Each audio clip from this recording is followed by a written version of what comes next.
Alright, we got beautiful fresh walleye here, fresh out of the lake. We're gonna fillet it up, go in behind the gill plate, and yeah, no, we'll just pretend we filleted it on camera.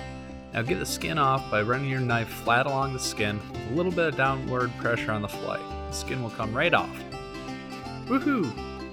Lightly season, salt and pepper each side. Walleye has great flavor, so you're gonna let that flavor shine. Lightly bread the fillet by just dredging it in flour and shake off the excess. So you're going to use medium heat on this because you don't want to burn your butter. Put a good amount of butter in. Now once it's melted, lay your fillet away from you. That way you don't get any splatter on you, just on the stove. You're going to cook that fillet about 2 minutes aside or until it's your desired crispiness on the outside. It's a little bit of variance depending on how hot your stove is, how hot your pan is, but you don't want to burn the butter and you don't want to overcook your fish.